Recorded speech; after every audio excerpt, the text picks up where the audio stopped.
मंडळी, पावसाने काही दिवसातच केलेला हा हाहाकार पाहून महाराष्ट्रभर सगळी सिस्टीम आता विस्कळीत झाली.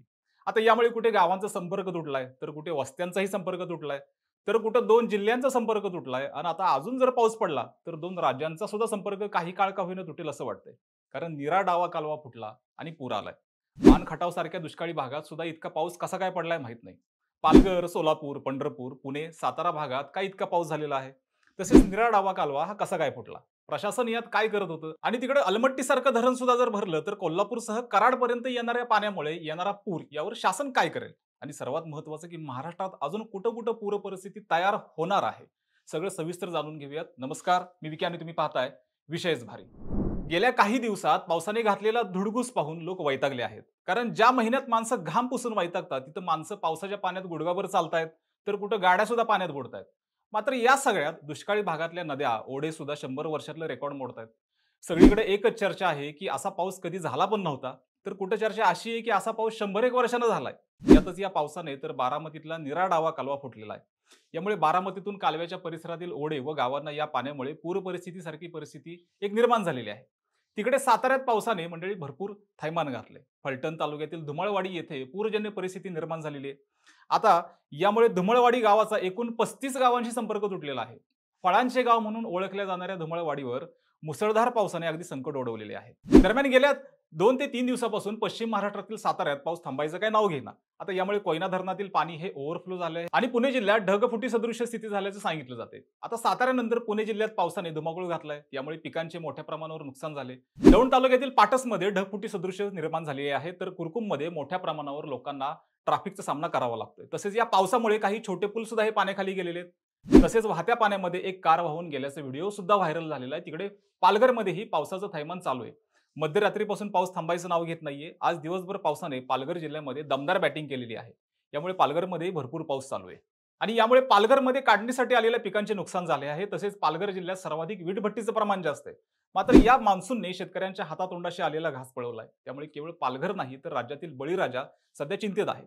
बीड आणि संभाजीनगर जिल्ह्यांचा संपर्क तुटलाय. गेल्या 8 दिवसापासून सुरू असणाऱ्या अवकाळी पावसानं बीडमधील पर्यटन स्थळ असणाऱ्या कपिलधारा धबधब्याच्या पाण्याचा प्रवाह मोठ्या प्रमाणात वाहू लागलाय. दरम्यान मुसळधार पावसाने बीड आणि संभाजीनगर या 2 जिल्ह्याचा संपर्क तुटलाय. बीड आणि छत्रपती संभाजीनगरमध्ये जोडल्या जाणाऱ्या पुलाचं बांधकाम सुरू होतं. मात्र बांधकाम सुरू असणारा पूल कोसळल्याने आता नागरिकांना 10 किलोमीटरचा एक फेरा मारावा लागतोय. आता यामुळे बीड आणि छत्रपती संभाजीनगरचा संपर्क तुटल्याचं बोललं जातं. यातच जनावरांचा गोठा उडून गेलाय. तो कुठे तेही पाहूयात. वाशिममध्ये पिंपळगावातील एका शेतकऱ्याच्या जनावरांचा गोठाच उडून गेला. यामुळे अनेक शेतकऱ्यांचं नुकसान झालेलं आहे. अगदी जनावरांसाठी साठवण्यात आलेला चारा सुद्धा पावसामुळे भिजून गेलाय. काही शेतकऱ्यांचे गोठे कोसळल्याने जनावरांनाही दुखापत झाली असल्याचं सांगण्यात येते. यातच या पावसाने सिन्नर बसस्थानकाचा स्लॅब कोसळलाय. तर कोकणातील सिंधुदुर्गात मोठ्या प्रमाणात पावसाने हजेरी लावल्याने काढणीसाठी आलेल्या पिकांचं नुकसानही भरपूर झालेलं आहे. काही भागांमध्ये पावसाचं पाणी साठल्याने पाण्याचे लोट वाहू लागले आहेत.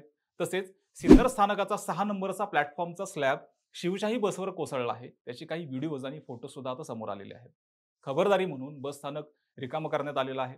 तसेच प्रवाशांना देखील बाहेर काढण्यात आले असून या घटनेमुळे सिन्नर शहरातील काही रस्ते बंद झाले असून वाहतूक ही ठप्प झालेली आहे. आता यानंतर पंढरपुरात ही पूरच परिस्थिती तयार झाली असल्याने एका मंदिरात 3 महाराज अडकल्याने प्रशासन त्यांना वाचवण्यासाठी प्रयत्न करते. सकाळी पूजेसाठी ते गेले होते, मात्र पाण्याची पातळी वाढली आणि त्यांना मंदिरातून बाहेर पडता आलेलं नाहीये. यामुळे ते तिथेच अडकले. दरम्यान अकलूजमध्येही नीरा नदीच्या पाण्याने हाहाकार माजवलाय.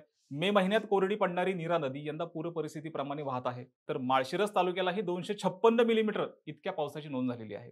त्यामुळे ऐन दुष्काळात लोक पूर पाहायला गर्दी करतायत. तर तिकडे अलमट्टी धरण सुद्धा भरेल का काय असं वाटत असताना कोकणकडा व कोयनेतील एकूण पाणी आणि बाकी नद्या ओसंडून वाहत आहेत. त्यामुळे अलमट्टीमधील पाणी वाढले तर कोल्हापूरला काही पूर परिस्थिती येऊ शकते का, यावर सुद्धा आता चर्चा होत आहे. मात्र या सगळ्यात अनेक भागात अवकाळी पडणारा पावसाने या सगळ्यांची दैना उडवलेली आहे. आता या अवकाळी तसेच मान्सूनवर हवामान खातं नेमकं काय म्हणते ते सुद्धा पाहूयात. मंडळी, यावर्षी मान्सूनचा प्रारंभ अपेक्षेपेक्षा लवकर झाल्याने 25 मे रोजीच तो दक्षिण कोकणात दाखल झालेला आहे. ही तारीख सामान्य वेळेपेक्षा तब्बल 10 दिवस ही आधीची आहे. मात्र हवामान खात्याच्या अंदाजानुसार 27 मे पासून मान्सूनचा मंडळी वेग कमी होणार आहे आणि त्यामुळे राज्यातील हवामानात लक्षणीय बदल दिसून येणार आहेत. अगदी 27 मे पासून बहुतांश भागात हवामान कोरडे होण्याची शक्यता आहे. तापमानात काही प्रमाणात वाढ होईल आणि पावसात खंड पडण्याची शक्यता वर्तवण्यात आलेली आहे. अगदी कोकण वगळता संपूर्ण राज्यात मे महिन्याच्या अखेरीपर्यंत प्रामुख्याने कोरडे हवामान राहणार असून ही स्थिती किमान 5 जून पर्यंत टिकू शकते. आता यामुळे 5 जून पर्यंत राज्यातील बहुतांश भागामध्ये मान्सून दाखल होण्याची शक्यता ही कमी आहे. दरम्यान यंदा अनेक भागात दमदार वादळी पूर्व मान्सून पावसामुळे नागरिकांमध्ये आणि विशेषतः शेतकऱ्यांमध्ये खरीप हंगामाच्या तयारीसाठी उत्साह निर्माण झालाय. मात्र हवामान खात्याच्या नव्या अंदाजानुसार पावसात काही काळ खंड पडणार असल्याने कृषी विभागाने शेतकऱ्यांना सतर्क राहण्याचे आवाहन केले आहे. खोट्या बातम्यांवर विश्वास ठेवून किंवा लवकर पेरणी करण्याच्या घाईमुळे पिकांचे नुकसान होण्याची शक्यता आहे आणि विशेषतः कोरडवाहू भागातील शेतकऱ्यांनी पावसाचा पहिला भरवसा पक्का झाल्याशिवाय पेरणी अथवा लागवड सुरू करू नये असे स्पष्ट सांगण्यात आलेले आहे. आता राज्यातील शेतकऱ्यांसाठी ही माहिती अत्यंत महत्त्वाची असून चुकीच्या नियोजनामुळे होणाऱ्या नुकसानीपासून बचाव करण्यासाठी योग्य हवामान सल्ल्याचे पालन करणं गरजेचं आहे. त्यासाठी मान्सूनची गती मंदावणार जरी असली तरी हवामान विभाग सतत परिस्थितीवर नजर ठेवून आहे. आगामी दिवसात पुढील अपडेटसाठी अधिकृत हवामान अहवालांवर विश्वास ठेवावा असं आवाहन कृषी विभागाकडून करण्यात आलेलं आहे. तर ही होती मंडळी महाराष्ट्रात कुठं कुठं पाऊस झालाय आणि त्याची एकूणच सगळी माहिती. अजून काही दिवस पाऊस पडेल अशी शक्यता वर्तवली गेली असली तरी लोकांनी काळजी घ्यावी असं प्रशासन सांगत आहे. तेव्हा मंडळी या सगळ्यावर एकूण तुमचं काय मत आहे कमेंट करून निश्चित सांगा. तसेच विशेष भारीला सबस्क्राईब करायला विसरू नका आणि हा व्हिडिओ फेसबुकवर पाहत असाल तर विशेष भारी FB या फेसबुक पेजला देखील मंडळी फॉलो करायला विसरू नका. धन्यवाद.